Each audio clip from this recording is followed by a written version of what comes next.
Ladies and gentlemen, I saw that hat go on behind the scenes and I was like, uh-oh, it's on now. It's that track. It's that track. It's that track. That's it. It gets you in that vibe. Happy Tuesday, everybody. Welcome back to another episode of Beyond 2D. I am one of the Ds, Jessica Dugas, and this is my co-host. I'm the other D right there. You see that right there? Yeah. It's two of them. One over there. Now, well, you gotta mirror yourself. What if my hand actually went over there? Well, it would be. Listen. Happy Tuesday, everybody. Thanks for joining us for an all new episode today. And we are finishing our series on resilience and perseverance. It started off as resilience. We made the executive decisions to change over to the word perseverance as opposed to resilience. Because we could do that. Because we're allowed. It's our show. Our show. If we didn't know it now, then we know it now. And so let's do a little quick recap of what we've been talking about so far. So we started out, as I said, with resilience, which we learned was the ability of a person to adjust or recover readily from illness, adversity, major life changes, etc. And we learned a new word, boys and girls, buoyancy. Which we loved, but not enough to hang on to the word resilience. We didn't love it enough to hang on to the word resilience. And we talked about if it's possible to practice resilience outside of a circumstance that requires it. We talked about tools to build resilience, but then we ultimately decided that resilience in the main definition means to bounce back. And sometimes we don't want to go back. We want to move forward. And in order to move forward, we need to persevere. And so perseverance, steady persistence in a course of action, a purpose, a state, etc., especially in spite of difficulties, or as I like to say, in honor of them, obstacles or discouragement. And then last week, we talked about perseverance in the face of adversity, which, you know, we all have our own challenges to face. And what does that look like? Do we need to persevere? What does that look like? All things that we talked about. And it was funny because I was sharing with Farron before the show that it's been a rough couple days for me. It's been a really rough couple days for me. And so he said, are you persevering? Are you persevering? And my initial response, and I feel like this is so good with what we're talking about. My initial response is like, no, man, I'm not. Like, I'm not okay right now. But the truth is that if we're still kicking, we're still persevering. We're doing it. We're doing it right now. So I want to give you that. I want to kick it off with a little encouragement today for the people, because sometimes we feel like this doesn't look like what we thought it was going to look like. It doesn't feel like how we thought it was going to feel. So we feel like I'm doing something wrong. There's something I need to fix. Right. Maybe I'm not persevering, but I believe you are. You have survived every moment up into you're surviving right now. You're doing it. So I just want to give you that. I want to start it off with a little encouragement today, because I'm talking to myself too. Jessica, get yourself together, because you're doing it. She ain't talking to me. I'm a perseverer. She ain't talking to me. We're doing it. We're doing it, everybody. Okay. What has been give us your thoughts about what we've talked about up until this point, because today we're going to be talking about cultivating a community that perseveres. We're going to talk about perseverance from a leadership perspective. Maybe Farron will give us a little biblical perspective we're talking this evening. Yes. Okay. So, and just reminder to everybody out there, this is not a religious show by any means. We got to talk from where we come from, and that's where Farron comes from. And so that's why we include it for y'all as we chat this evening. But give me a little synopsis of how you've been feeling with our topic so far. You know, again, it goes back to being resilient, or resilience and perseverance. We think in that, especially in that survival state of mind, we think that it's something that I got to do. I got to do it. And then I got to do it and then I'll experience it, and then I'll be perseverance or I'll be resilient after I do all this stuff. That's not the case. The case is you have to experience being perseverance. Like right now, you can experience being perseverance in this moment. And then the things that you do, you will experience doing perseverance in all of the situations that your circumstances or concerns or whatever that is. So for human beings, my phrase is I don't own this phrase, but we're human beings, not human doings. Mm. And it's a difference. We focus on the doing of life so much that we forget how important our experiences are, which goes back to why. Because I've been disappointed, not by just people, but in myself. I'm disappointed in myself. I don't honor my word to myself. I do stuff that I don't really want to do, but I do it anyway. I do stuff in order to get something from people, and then when they don't give it to me, I'm mad because they didn't do it because I did this for you, and you should automatically, like, it's so much that goes on in this stuff. A lot of shoulding. A A lot lot of of shitting. shitting, and Yeah. and so how can you, again, how can you experience being perseverance or even being resilient when you already have this thing about yourself that's a negative context? So you always got to push through how you view yourself first. And then Mm. we take our view and then we reflect it on other people to make sure that they don't call us out on the stuff that we're trying to persevere, that we're pretending like everything is okay. It's Right. like this is the game that we play in our mind. And these conversations are so important because of the work that I've done around this be human being experience Mm. and the freedom that comes with it.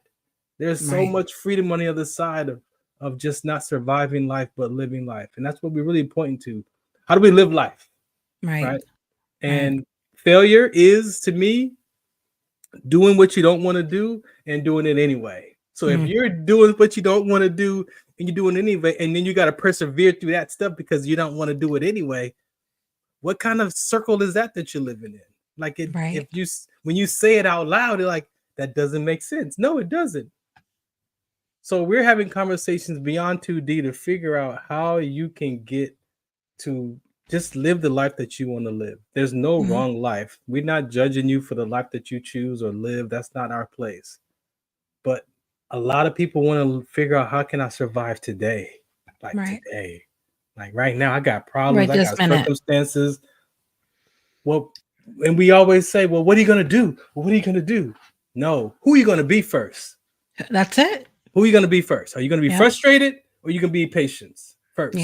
If And the then we can being talk about that. if the being is not in alignment, the doing isn't going to be in The, alignment. I'll tell you right now. exactly, Because exactly. I know I mean, if you think about situations, everybody who's with us live or on the replay, think about a situation where you might have been going through something and maybe you made a bad choice. Okay. Right. Let's say, think about where your mindset was. Who were you being in order to make that choice? What could your choice have been different had you been being different before you made that choice, you know? And it's so important, I want to kind of share with you what I learned about the choices. Right?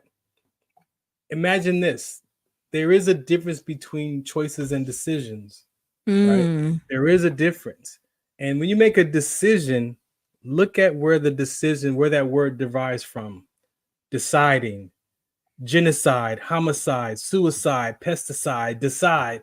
That kills off anything else that's possible when you make a decision, because usually we make a decision because of a reason why. Yeah.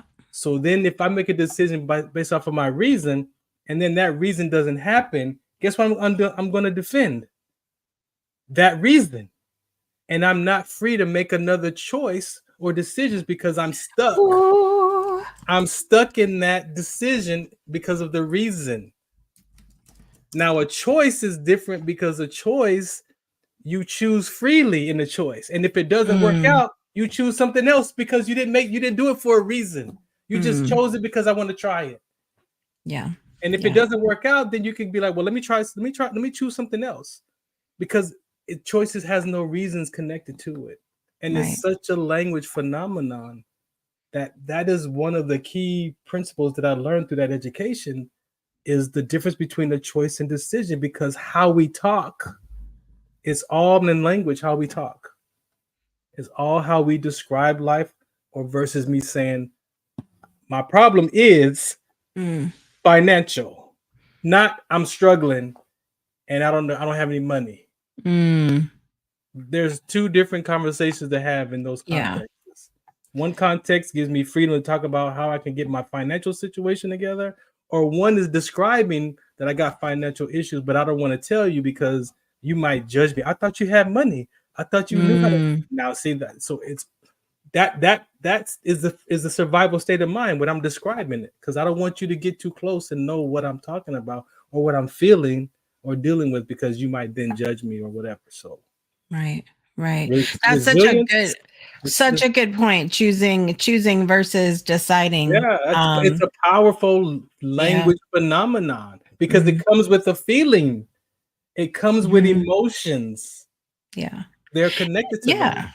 And I mean, we've said this before. I mean, I've said it before, at least on the show, that, you know, emotions are part of the human experience. Nobody's saying today that you're not going to have emotions surrounding these things. It's just, to me, it's what are you going to prioritize? Are you going to prioritize the feelings, or like, do you want to just go back to the way things were, or do you want to move forward? And so I want to talk about that today, and how we as leaders can create that space of being persevering. Just you remember I said in the beginning, you're persevering, just being, like, you're here, you're doing it. So how can we create that space though where people feel supported? And I think that the biggest thing for me, what we're talking about, what we do here, what we're being here on Beyond 2D, is creating a space for open communication, asking important questions, and don't just ask the questions and then blurt in your answer. Give the space for people to really share from their hearts how they're feeling. Opening those lines of communication is so important as we're creating this space for people to live and be and persevere. Because if we don't know what people want, or how they can, or what they need, or even their own definition of what support looks like to them, how can we give support if we don't know what that support looks like? So you just answered my first. We're on the same page. We're doing it, because it's what I got down is our humanity involves encouraging a space where values such as empathy, compassion, integrity, and mutual respect are prioritized. We have to prioritize those things for those to be experienced. And we prioritize those things that you mentioned? No. Do I give the space for a person to share where they are and what they're dealing with before I interject my answers or my response? Do I tell them what they should do with their life?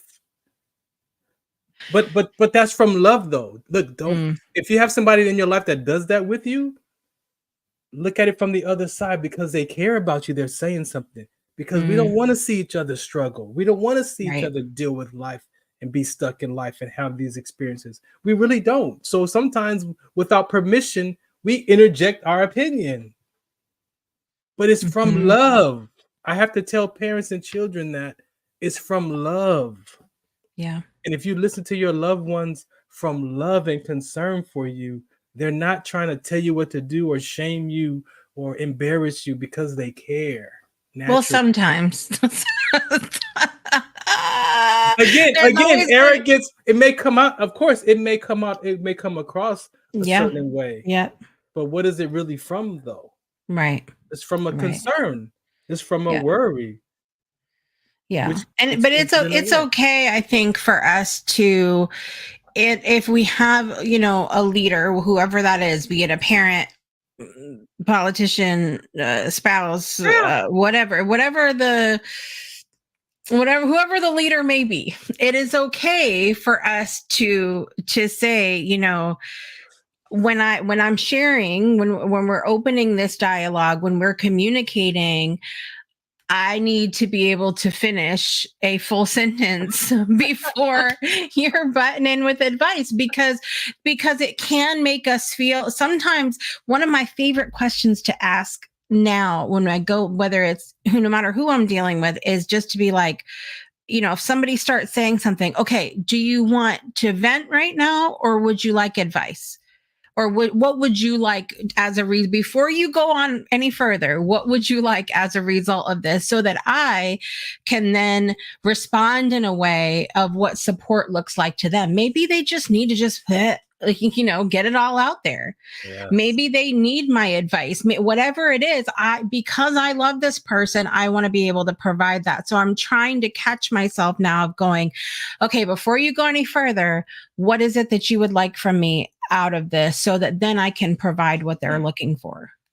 And like I said, I've learned, and I forget sometimes. I do forget sometimes, because as a male, I'm a fixer, right?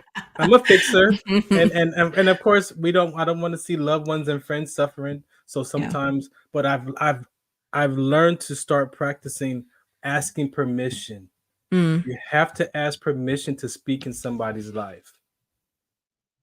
And what that does is that allows that conversation that you just said. Hey, do you want input or you just want me to listen? Because I'm respecting your world. I'm respecting what you're dealing with. So how you want me to show up for you? You want me to show up as a listener, or just how to solve it? Like, what do you want? And that person will tell you what they want in that time. And again, and that's a different relationship. That's a different conversation. That's a different way to communicate with people. But living from asking permission shows up way different for me, and sometimes I forget to ask permission to speak. It's a good first step, I think, in this conversation, is asking for that permission. And I love how you put that, by the way. You're speaking in someone's life. This is not like when you interject information, advice, whatever words you want to use there, when that is becoming part of their life, their existence, their being. And so we really got to be more careful. We got to be more careful with that. And I think I also mentioned it being important to find out what support looks like for each person. It's so important. And that's one of, I'm there right now in this moment, because it's been hard for me throughout the years to remember that what support looks like for me doesn't mean even my best friends, even my spouse, that doesn't mean that that's what support looks like to them. And so I am a person that I need someone to be nice to me. You don't have to sugarcoat it, but speak to me in a kind way. I don't like to be spoken to some kind of way, but also wrapped up in that kindness, I enjoy accountability. If I say I'm going to do something in my life, like say, okay, we're going to do this show, and I'm not here, I would want you to kindly send me a message and be like, Jessica, you said you wanted to do this. We're friends.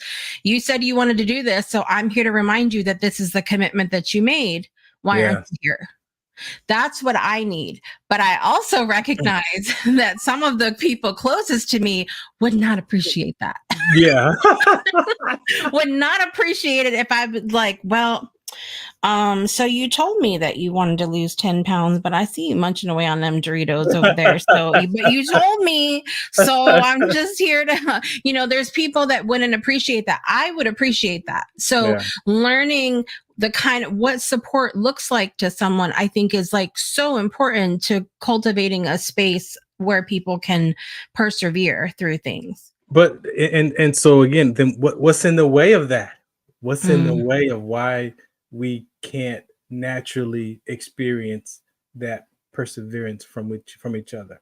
And I still believe it goes back to the core of how I listen and view myself, how I talk to myself, how much love I have, how much self-esteem, how much self-worth, how much self-affirmation that I have about myself, that I have the confidence and courage to be like, hey, what's up with you? Are you good? Do you not want to do this today? Like you said, how I listen and talk to myself is going to come out of my mouth too. And if I'm hard on myself, then I'm gonna be hard and lash out on other people. 100 like I literally was going to say that. That's why I expect people to be that way towards me, because Mhm. I'm that way towards me. If I'm not feeling like, literally right before Yeah. we came on the show, I told you I've had a really rough couple of days, and I was on the couch like, girl, you better get your ass up. Get up. What is wrong with you right now? And I will like, not like, I talk to me, I don't talk to, to other people that way. I talk to me that way, but I like the lovingness, but also be like, this is what you said you wanted, Jessica. Yeah. So get up and do it. What That is it that you said you want? that's the resilience that we're talking about, bouncing back. Right. Am I gonna lay out on the couch because I'm dealing with my life and it doesn't feel good? Right. Yet I gave my word to do something and to be somewhere. So then now what is it then? And you get to choose, remember that, or not decide, you get to You get to choose. choose in that moment what you're going to prioritize. Do you want to prioritize the commitment that you made, or do you want to prioritize that maybe your body just doesn't feel it right now? Yeah. And it's okay to pick either one, but know that that is your choice, and you have to deal with the consequences of that, whatever that looks like. There it is right there. And that's what we don't want to look at. We don't want to look at the consequences, because then I'm not only are you going to feel bad, but I'm going to feel bad, because I'm really going to feel bad about, they look at you. So there's my resilience gone. It's not fun anymore. We don't bounce back. Yeah. That's the bounce back. When it's not fun anymore and you gave your word to do it, then which one is it? Because it's not fun, or because you gave your word? Yep. And you have a choice, but there are consequences. No matter what you choose. Change your mind. Yeah. And I think people, we get so stuck on breaking promises. And I learned that you can break a promise. Again, are you okay with the possible consequences of breaking that promise? Right. So you need to go through those before you try to break the promise. You got to figure out what will be the consequences if I change my mind, if I break that promise. And maybe if we had conversations before all of this, exactly, maybe we wouldn't make promises to begin with, because we would know what the consequences of breaking that promise would be. Yet we want a community of perseverers. But we want that community of perseverers. But like you said, when you realize that, hey, you know what, I'm not gonna be able to make that. I'm not gonna wait until 2:30 to call you and say, Jessica, I can't make the show today. Especially if I knew yesterday at 5:00. I will tell you what. And it's so important. You better figure it out. It's so important, but this is something that's key in communication. As soon as you find out you can't make that happen, that's when you relay that information to that person. Like, hey, so they have time to react. So there's time to say, okay, well, can we negotiate another time or another day or something? But of course, if you wait till 30 minutes out and I'm prepared to go and whatever this is, come on, you would feel diminished. You would feel some type of way. Well, you got to know who you're dealing with too. If I have my husband and I, there's a person that I follow on Instagram. I think his account is Jimmy on Relationships. Have you ever seen him? He talks. Yeah. He was talking about this app, and I was like, I'm gonna try this app. It's called Paired, and you and your partner, you don't have to be married, but you and your partner get this app. You share this app, and you answer different questions every day. It's really interesting. They've got some really deep, interesting questions. And even one of the first, like, we just got it yesterday. One of the first questions we answered like completely different. Really? And so I'm reading his answer and he's reading my answer. And I'm like, I'm fascinated, because I'm like, I had no idea that you saw it that way, excuse me. And so you got to know who it is you're dealing with too, because I may have another I do have somebody in my life that if I 5 minutes before something was like, I'm really not feeling this right now, they would be like, oh, no big deal. So, okay, no worries. Mm-hmm. Whereas somebody else, if that was me, I would be like, it's 5 minutes. What is wrong with you? Hey. So it would have more weight for me than it would for someone else. And so knowing who it is you're dealing with, I mean, that's going to be such a huge part of things too. And it's another beautiful choice you get to make as to cultivating the community that's around you. What kind of support do you want? What kind of, accountability do you want in your life, and getting to make that. You get to make that choice. I've been doing live radio for a long time.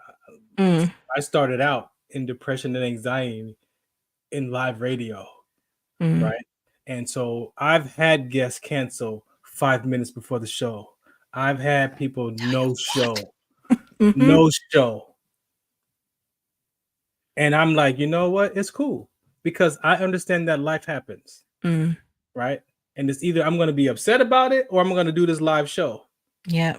So I believe for me, I've trained and developed, and like I said, I've done a lot of work the last 14 years. But talk about last minute. Even my co-hosts, I love my guys, but sometimes they don't communicate. When it's like, so when you find out that you're not available, the best thing you could do is let that person. We talk about it. If your boss, you got a report due at your boss with your boss at 5 o'clock. And you know it's not going to be ready at 5 o'clock and it's the day before at 2. Yeah. You're going to go to your boss and be like, hey, I need some more time on that report. You're not going to wait 5 minutes to be like, hey, boss, by the way, I'm not going to have a report done. Oh, well, I guess we might as well just go home then. Like, yeah. But we want this from other people though. But you want something from other people that you don't even apply for your own self. And some of this we had a great conversation about boundaries. Remember that one? Yeah. Some of this goes back to that a little bit too. Have you communicated to people what your boundaries or your limits are? Because I think a lot of times we act on what we know to be the consequence. So you don't go to your boss last minute because you know your butt's going to get fired. Okay. So if somebody's coming to you last minute with stuff all the time, you have to ask yourself, what are my boundaries here? What are my limits? What are my consequences? And have maybe I don't have any. And that's why they keep every last minute. We have to check ourselves as leaders too and ask ourselves are we going to just sit back and complain when this happens, or are we going to just actually start to communicate here? Yeah. And this, you keep saying leaders. And in my military career of 24 years, like I don't want to be a leader no more. Right? That's good to communicate too. I know, right? Like I don't want to be a leader no more. Like I don't want yeah. But I find myself having to take that role on because as human beings, we don't honor our word. So then who's going to keep us accountable? Yeah. And if I got to be the one to keep us accountable, then we got to have a talk. Yeah. And we got to find out what's going on. So, but 90 now in my retirement, 11 years now, there's a lot of things that I just don't want to be the leader in no more. Like I don't.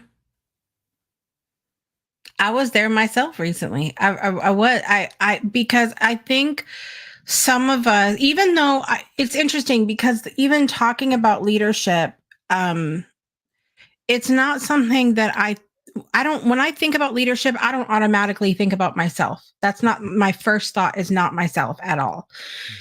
But I've had to recognize, especially recently, how much of that leadership role I've had to take throughout my life. Sometimes not even like by choice. It was just sort of what happened. And then I think something happens when you're a mom of a large family. You just sort of become the mom in every situation, and you don't mean to do it. It just sort of happens. And I said that recently too. So me and a bunch of the girls, it's on our Breakthrough Show Network calendar, by the way. We get up 7 a.m. 7 days a week and go in the virtual gym in the Breakthrough Show Network community. And this has been, I don't know, it's been like 15 weeks or something like that. We've been doing this.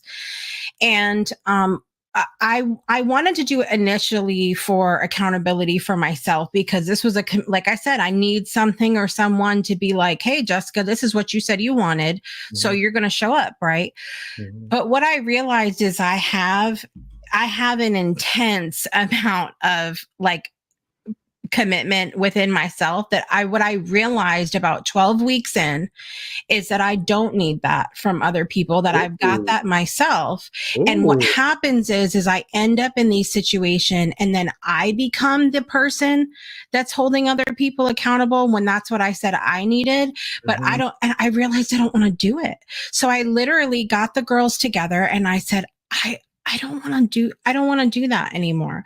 I said, I'm going to go ahead and show up because this is the commitment that I've made to myself, but I don't want to be your accountability anymore. I love you guys and it's great to have you here, but I don't want to do it. I don't want to be in that lead because my focus has to be me right now and my health and what I've committed to do. And if I show up and commit to also being your accountability, that's less energy that I then have for myself. And so I said, I just can't do it. But that I would have been miserable had I continued to let it play out that way. And it wasn't anything they were doing. It was stuff in my own head about how I have to be the one, and it's just so had we not played that out, I would have been miserable now. But we had that communication, and sometimes it's hard, but I had to be like, I don't want to be in charge. I don't want to do it anymore. That's the failure of doing what you don't want to do and doing it anyway. And then you experience that comes with whatever that is. Yeah. Right. Yeah. And it's just, and of course, I'm sure for you, it's still a space of love and concern for those people and worry and all that. But sometimes, even the Bible says this, you got to understand what you're responsible for in life. And I'm not responsible for everything in life or people. Yeah. I'm not responsible for. So I have to settle in my own heart of what am I responsible for and what am I not responsible for. Right. And inside of your boundaries conversation that I got my freedom was from the Bible was, I don't judge you for your boundaries. I'm making sure that I'm protecting my peace. So I love you, but I have a choice to be on your character or not. I have that choice to be around your character. So to me, when we talked about the boundaries, that's what my freedom was through that next time we had the show was, I learned about that. That's what she's pointing to. Protecting my peace. Yep. And I have a choice in that. Yep. But what we don't do is we don't tell that person that though. We just ghost them or disappear and they wonder why are you not talking to me no more? Well, I love you, but it's your behavior. It's your character. Yeah. That's a different conversation than ghosting the person because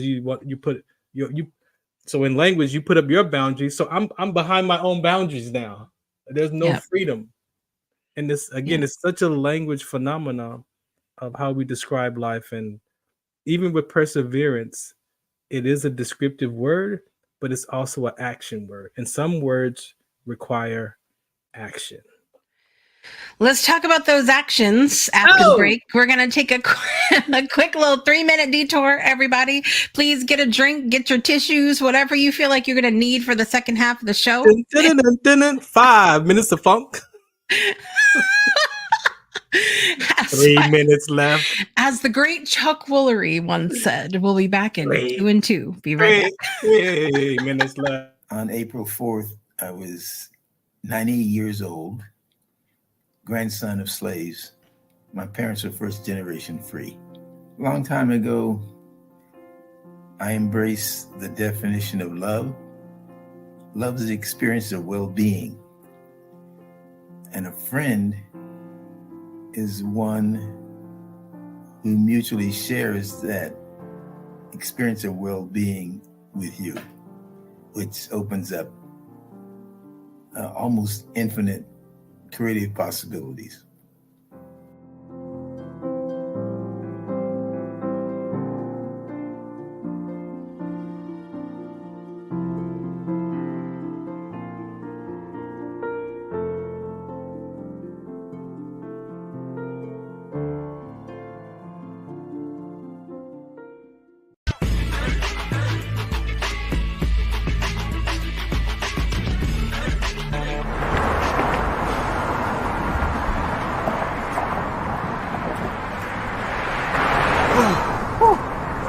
Hey, what's up, man? How you doing? I'm blessed, my brother. How you doing? I'm good, man. I'm good. Hey, did you see the game last night? Oh, that was a good game. But did you see the shot? I lost money from that shot. Oh, man, that shot was cold, I man. hated it, but it was good. Damn. What's in those jeans? You really want to know? I do. Exhaustion, muscle spasms, asthmatic issues, unexpected sickle cell trait crises. Damn. Are you serious? When I was young, I found out I had sickle cell trait. My mom's told me, but I ain't have no knowledge of it. But when I got older, I had a child, and the doctor told me my daughter has sickle cell trait. Do you know the facts that both parents have sickle cell trait? There's a 50% chance the child may have the trait, and 25% chance the child may have the disease. Hey, that's what's the count. Do you know that 2.5 million people in the United States have sickle cell trait, 300 million people globally? I didn't find out I had sickle cell trait until I was in the Army, 10 years. Next thing you know, I had a sickle cell trait exertion site. Sickle cell? I thought that was a black gene or something. Nah, man, the Latin community is number 2. 1 out of 36,000 babies are being born with sickle cell disease. You could be Caucasian, Mediterranean, European. You gotta know your bloodline, man. There is an inherited gene in our community that has been forgotten. The name is sickle cell trait. WDCONSCT, also known as What's the Count, is out to bring awareness, education, and prevention to people all over the globe. Want more information? Call us now at 323-215-5384 or visit www.wdconsct.org.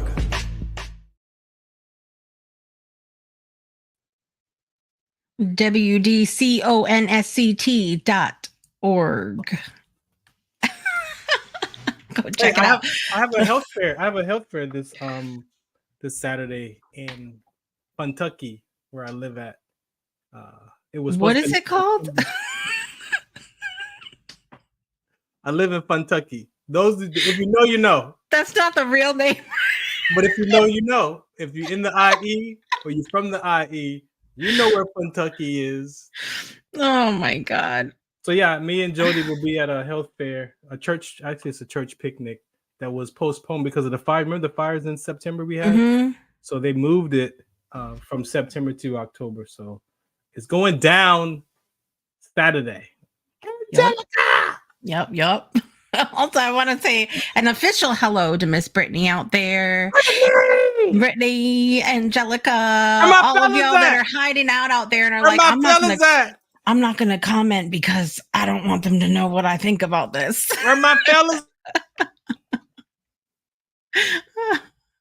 Love it. It's okay. Love One day it. I'm gonna get some men. I'm gonna get some men on here one day. Yeah. Well, we had Scott Mason on. I mean, in the audience. I mean, like, yeah. They could give you gotta work. You gotta work on that. You gotta work on. See, my man would be here, except he finishes his work when we're finished with our work, so he can't come on here. I need to text him so he could text some messages in here. Are you gonna feed him his lines? Tell him what to say. Okay. Just text what I send you. That's all you got to do. That's our goal. Just so you guys know, when we come back for season 3, February of 2025, we're going to be coming in hot with the topic of love. February 2025. Just FYI, heads up. We do have one more episode of the year, which I'm thrilled. Oh yeah, that one. Thrilled to embark on with Farron. Just FYI, so you know, Tuesday, November 12th is going to be our final episode of season 2 of Beyond 2D. And guess what we're going to talk about, boys and girls? Drum roll. Expectations. Where's my button? I'm bringing it next time. Okay. It's my button's going to be here. And you're going to hear it. We're gonna talk about those unspoken expectations that the ones that you don't say out loud. When your voice doesn't say it, but your face does. That's what we're going to talk about. I'm really excited about this because I feel like that topic has been a really long time coming for me to discuss. Openly? Don't you look at me with those big old eyes. Oh, you mean openly? To discuss with someone of a similar conversation style. Oh, okay. Mm-hmm. What did you think I was going to say? No idea.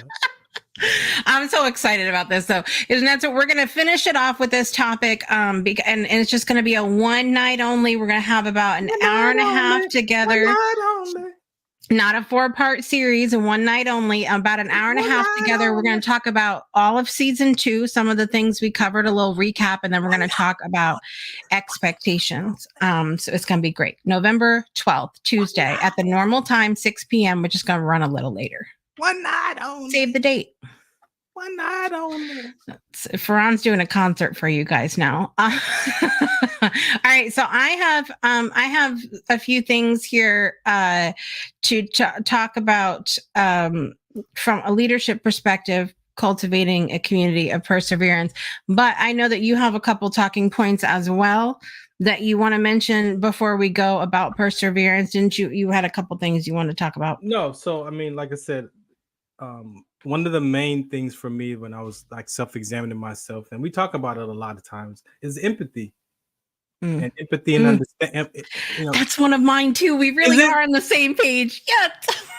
but what comes with empathy is said understanding, but because I have a different perspective of understanding, it's more about the relatedness. So if we have empathy, if I can relate to you, then I can empathize with. I could put your shoes on. If I use my imagination and relate to you instead of try to understand you, because again, it's a language phenomenon for me. If I'm trying to understand you, I'm only listening to what relates to me, and then I'm throwing everything else that you're talking about because I know what you're saying. But if I relate to you and imagine what that would be like for me of what you're saying, then guess what arises in that space is love, but also empathy, right? And communication, shared responsibilities, respect for the different types of communication, diversities of our community. Like we got to be able to have those kind of talks, encouraging growth, acting from kindness, health and well-being. That's one of my favorites, is health and well-being. That is one of my favorites. Ooh, okay. That in itself, promoting health and well-being as a sort of breeding ground for perseverance, if you will, like that could have been a whole episode. It is. Oh, it is itself. Oh, truly, it is. Because we got to look at the system that is not promoting health and wellness. We're promoting quick fixes instead of things from the gate and looking at the lifestyle. You opened all of that with that one. I'm just gonna. But we're talking about a community, right? Right. There's so even in, like you said, even in our own homes, there's different worlds that are in our own home, and we have to be able to embrace those other worlds. Our family, our children, our loved ones, our friends.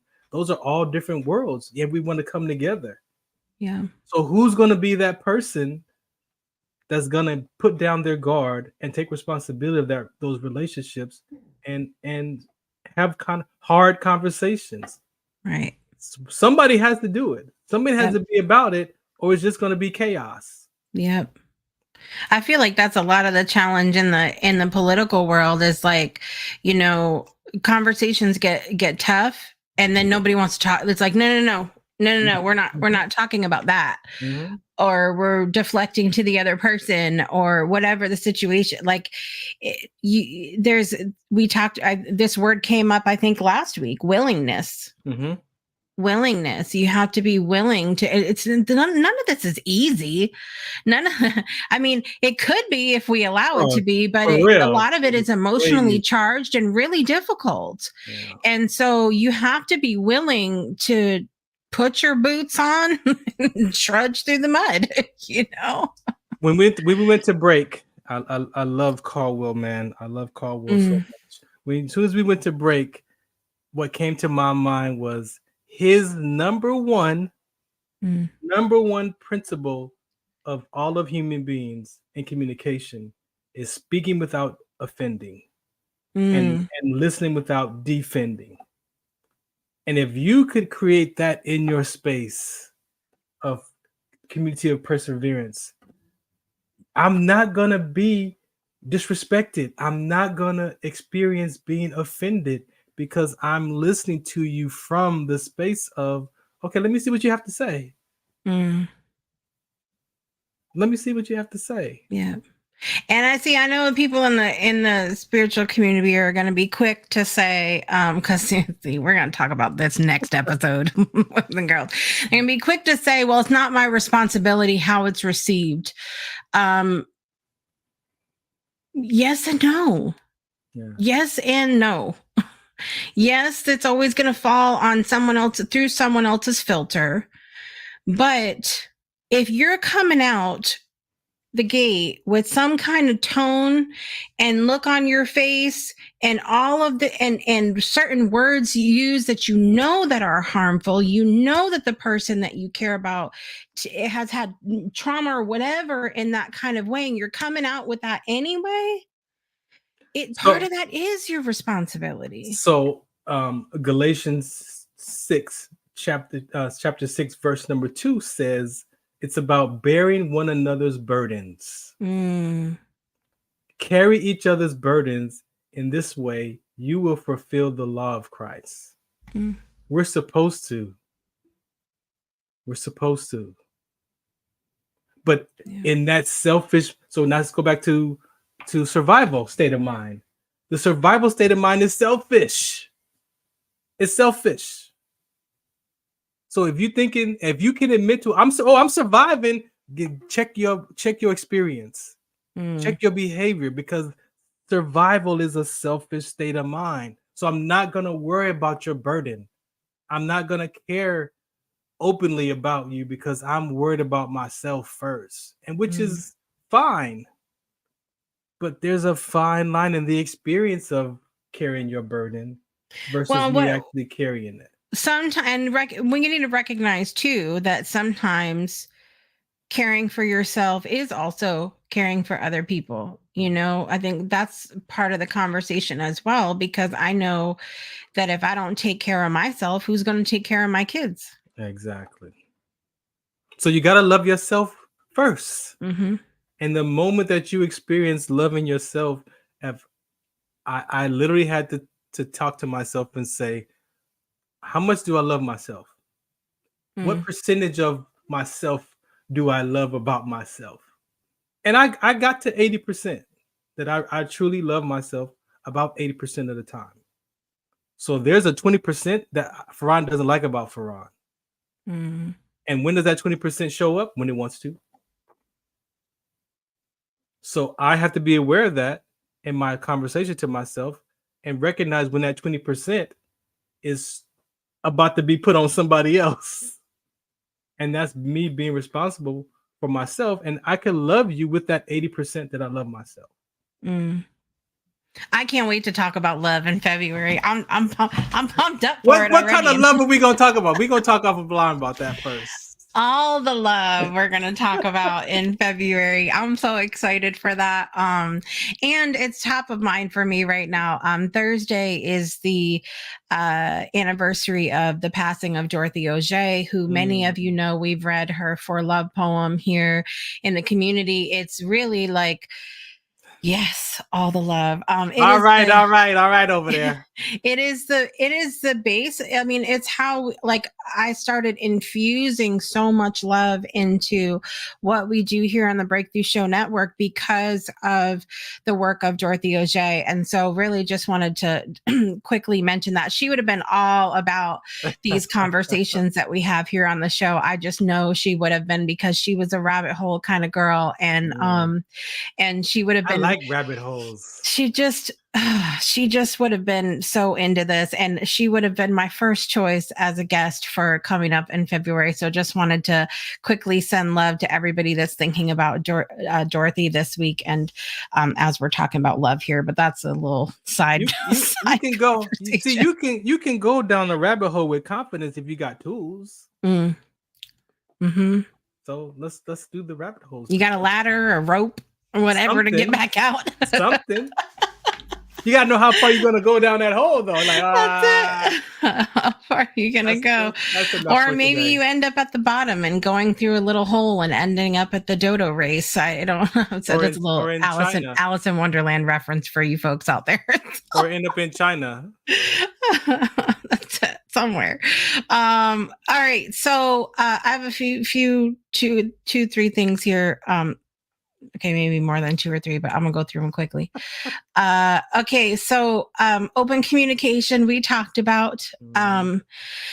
Emphasizing shared purpose, I think, can also be really important. Reminding your community of your core values and goals. Like I said, that part we need to have a conversation, because that might look different to me than it looks to everybody else.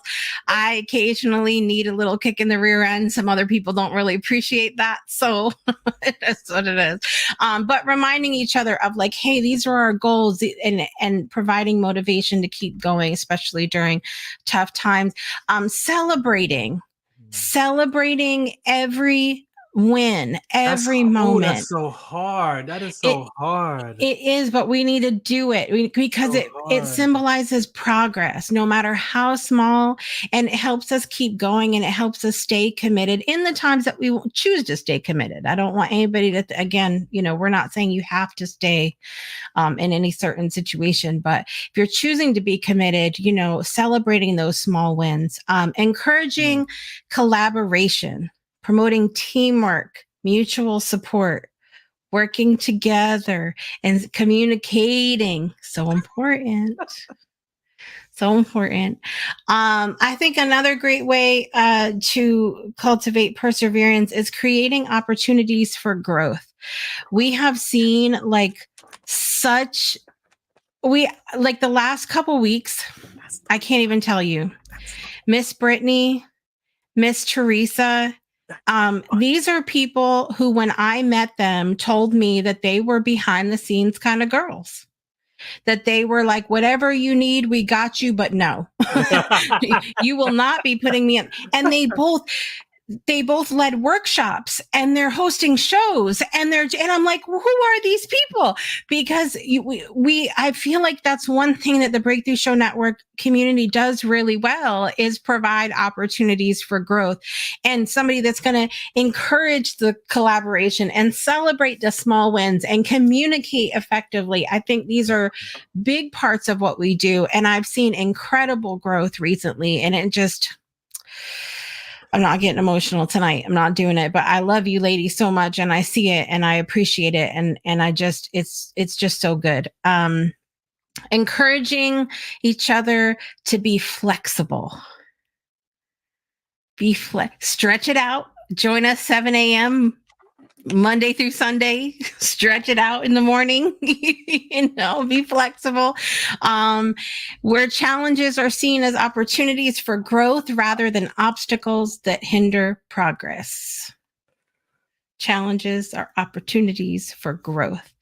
And then what Farron talked about, leading with empathy, showing understanding, compassion. We talk about compassion a lot on Project Joy. That was really important to me, especially we've talked about this on the show before too. I my lifestyle, I live a vegan lifestyle. And one of the things that irks me about the vegan community in general is a lack of compassion for other humans. Like, yes, we have all this compassion for animals, but what the hell with our fellow humans? It bothers me. So I made it part of my mission to talk about compassion and how we can show compassion to other people. And it goes back to a lot of what Farron talks about, which is showing love and compassion for yourself first. Because if you're not doing that, you're going to have a hard time showing compassion for other people. You're wrong. That's it. You're wrong. I mean, you are, I'm but right and you're wrong. But I want to touch on something before because you're encouraging growth. Last one, promote accountability. That's it. Promote accountability. Accountability, but you got to be accountable to yourself. You got to show up for you. That's it. That's all. That encourage growth. I mean, that's been my journey in the last 14 years. Like, I had to go at 40 years old and challenge the first 40 years of my life to grow, to get out of that being stuck, to get out of wanting to complete my life, to get out of that depression and anxiety, to make it manageable at least. It took growth. But what I believe gets in the way of growth is change. People are afraid of change. So then it goes back to, when I say growth, what does that mean to you? Does it mean I'm trying to change you? Or does it mean I'm encouraging growth because I know that you can develop, and there's so much more to life that you can experience for yourself? But so many look at it as change, and you're trying to change me, and I don't want to change. There's fear in change, and it's like all of that. Like all of that, for me, that's what I see. So when we say growth, what does that mean to you to look like? What does that look like for you? So I started, instead of change, I use alter. Imagine if you could just alter your experience for yourself. Just a little bit. Just what if you could just change your perspective or perception just a little bit to see what it would look like in another way and experience it for a second. What does it look like if I've changed my perspective and you're no longer wrong because of how I feel about it? Then now I can hear what you feel. I can hear where you're coming from. I didn't have to change my opinion, but I believe that, and it's one of the principles that Caldwell teaches from, is change and how to manage change. And some people, change is fear. What is that? Woo! Thriving through change? Exactly. By who? Who's it by? Who's that? Who's it by? Hey, that's you. That's me. Amazon.com, everybody. Thriving through change. So those are the common in survival mode. Change is hard, is dangerous, is tough, is challenging. Like, you can hear people when they tell you how they describe their life when it gets hard. Talk to people. Hey, how's life? What does life feel like for you when it's hard? How do you describe life? Mine is dangerous. Yeah, we were talking about mine is dangerous. Last week, I'm like, what? Who goes through life? Let me tell you, I've been suffering in danger. Poor Farron. Everybody drop some hearts down there for Farron, everybody. We're sad right now. I would rather have life being hard than dangerous. Yeah. I would rather have life being challenging, but my mind is programmed that life is dangerous. It's fun, exciting, and it's dangerous. And when danger shows up, buddy, you don't want to see that, Farron. Life is a highway. Oh, nah. No, it's stuck in my head. It's bad. But we definitely gonna talk about that. We gotta talk about that change. Oh, look at there, Brittany. My girl helped me out down there. You guys can click on the link, Thriving Through Change, an interactive guide. You guys can check that out. It's actually I was trying to grab it, but it's too far on my bookshelf for me to reach. But it has like journaling spots. It has places where you can go through and write down some of your thoughts and answer questions. It's not just a read; it's a participate along. But Thriving Through Change, the original title of my book was called Coping Through Change. Ooh. Yeah. And then I had my own revelation over here. it was. I glowed. There was angels involved.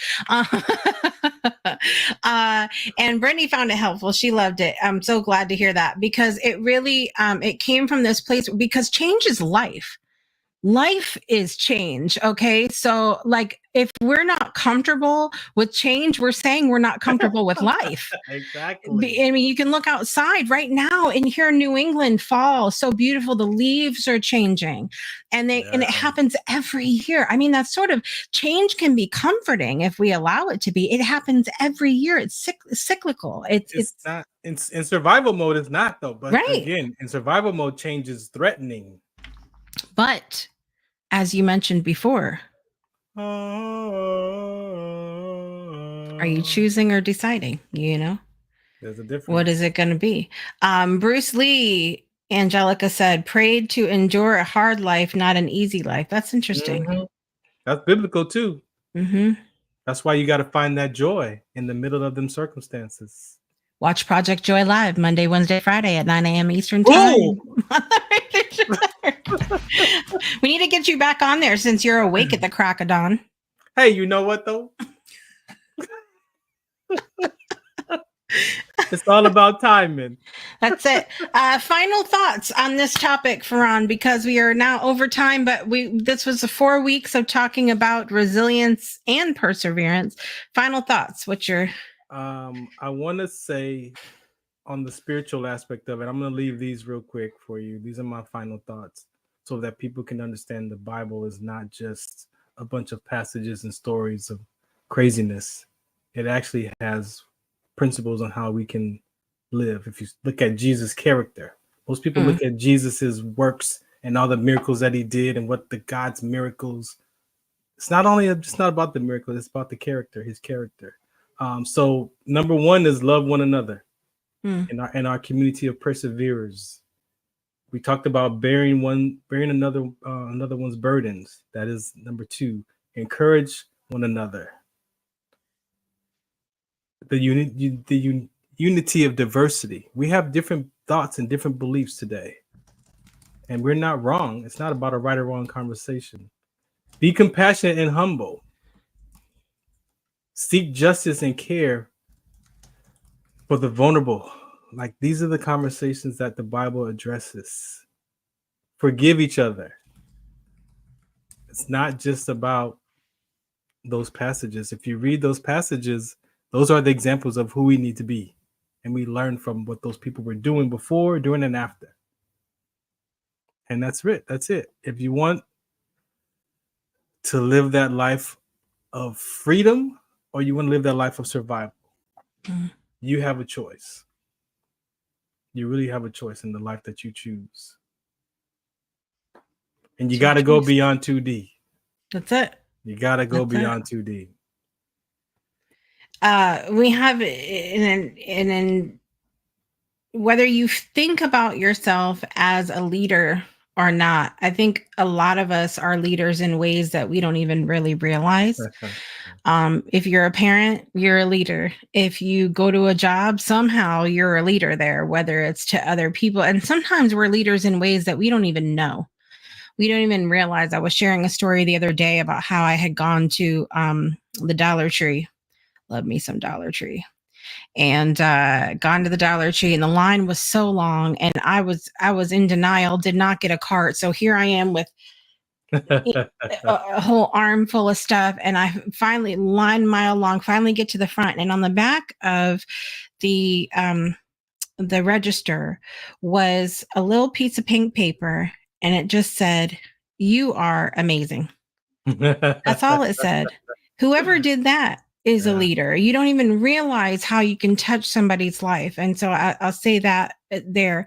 But I go back to what I said before, is that you simply being in this moment proves that you are resilient and you have the ability to persevere, because you have You have it's a fact. Every moment up until this moment, and every moment that continues to go by as I sit here and ramble on like I do, you are persevering, you are surviving, you are thriving, you're doing it. It's proof because you're here.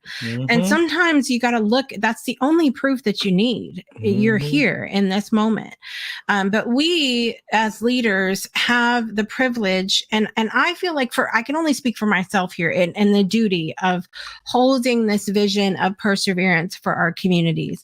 We get to set the tone for how challenges are faced, how setbacks are handled, how progress is measured. We got to model it in our own lives and show that every hurdle is an opportunity for growth. Every obstacle is a chance to realign with our purpose.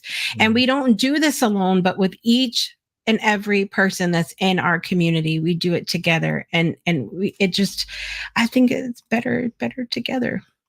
It's a different life. These world systems would be different, but we can't focus on the world systems. Focus on in your house first, because if your house is in alignment together, then you can be up against those world systems.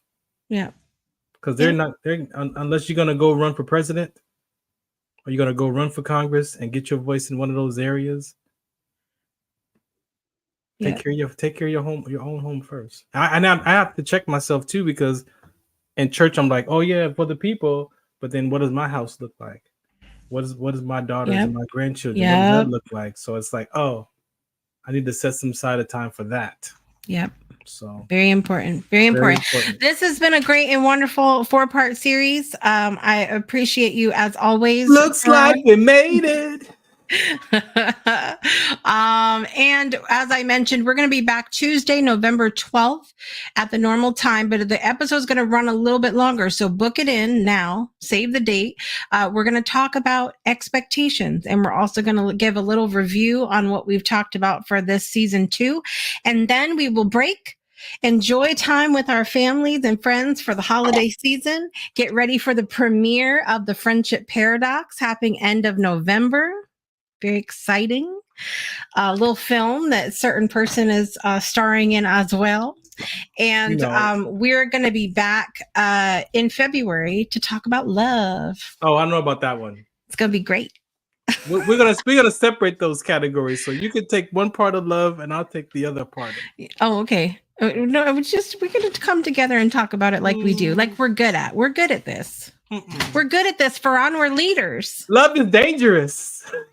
Oh, geez. Here we go. All right. Love you guys so much. Thanks for being here today. I'm Jessica Dugas. This is out, the one and only, the other D right there. Farron Dozier. We'll be back in a couple weeks, guys. See you soon. Love y'all. Bye.